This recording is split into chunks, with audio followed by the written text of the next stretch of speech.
আসসালামু আলাইকুম রহমতুল্লাহি ওয়া বারাকাতুহু। এখানে আমি কোনো রাজনীতির বিষয়ে কথাবার্তা বলতে আসি নাই। আমি বলতে আসি নাই আপনি এনসিপি কে ভোট দেন, আপনি জামাত ইসলামীকে ভোট দেন, আপনি ধানের ভোট দেন। আমি এই কথা বলতে আসি নাই। আমি একজন বাংলাদেশ নাগরিক হিসাবে, আমি একজন বাংলাদেশের পার্সন হিসাবে আপনাদের সামনে আমি কিছু কথা বলতে আসছি। কেননা আমার বাক স্বাধীনতা রয়েছে, আমি ইচ্ছা মতন সবকিছু কথা বলতে পারবো। আমি যাকে ইচ্ছা ভোট দিতে পারবো, যাকে ইচ্ছা সবকিছু করতে পারবো। একটি কথা আপনাকে ক্লিয়ার করে দিই, আমি গণতন্ত্র বিশ্বাস করি না, গণতন্ত্রকে আমি হারাম মনে করি। কিন্তু এই ভোট যে হবে সামনের মাসে, যে 12 তারিখে ভোট নির্বাচন হবে, এর মধ্যে একটা ভোট রয়েছে। এই ভোটটা হচ্ছে গণভোট। এর মধ্যে দুটো অপশন থাকবে, একটি হচ্ছে হ্যাঁ অথবা না। আপনি যদি হ্যাঁ দেন তাহলে হ্যাঁ তো হায় আপনি অনেক কিছু পাবেন, আর আপনি যদি না দেন তাহলে আপনি কোনো কিছু পাবেন না।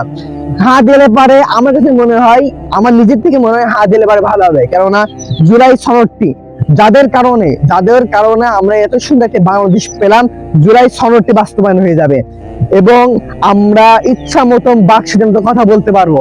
যখন ইচ্ছা, যেখানে আমরা বিরোধী দেখবো, যেখানে চাঁদাবাজি দেখবো, সেখানে আমরা কথা বলতে পারবো। এবং যদি আমরা না দিতে, না তো নাই, আমরা কোনো কিছু পাবো না, আমরা সব কিছু থেকে বঞ্চিত হব না থেকে। এবং আপনাদের আগে একটি ভিডিও দেখাইনি, আমার পাশে একটা ভিডিও দেখতে পাচ্ছেন, এটা হচ্ছে 2024 সাল কুষ্টিয়ায় যে শেখ হাসিনা তাড়ানোর আগে আপনার রাস্তায় নেমেছে, অনেক আঘাত খেয়েছে, অনেক মার খেয়েছে পুলিশের হাত থেকে। আজকে যদি আমরা জুলাই সনদটি বাস্তবায়ন না হয়, তাহলে আমরা শহীদ উসমান হাদির মতো আমাদেরকে খুন করা হবে। আজ পর্যন্ত শহীদ উসমান হাদি এবং যতজন খুন হয়েছে তাদের বিচার এখন বাংলাদেশের জমিনে হয় নাই।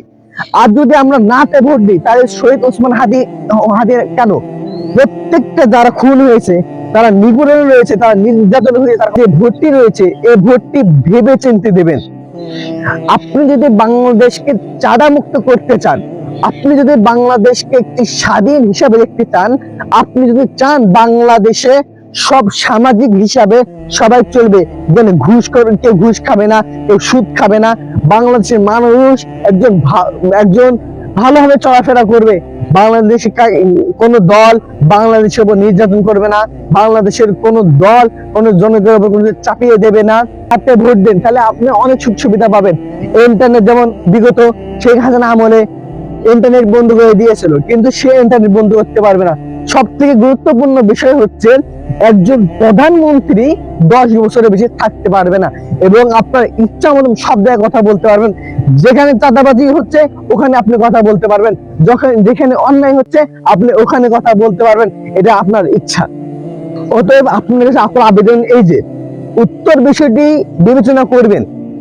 ঠিক আছে, আল্লাহ তাআলা আপনাকে বিবেক দিয়েছেন, আল্লাহ তাআলা আপনাকে জ্ঞান দিয়েছেন, আপনি বিবেচনা করতে পারেন কোন দলটি সঠিক, কোন দলটি বিভ্রান্তকর, আর কি দিলে পারে বাংলাদেশ সমাজ উন্নত হবে, কি না দিলে পারে বাংলাদেশ সমাজ নষ্ট হয়ে যাবে, আপনারা বিবেচনা করুন।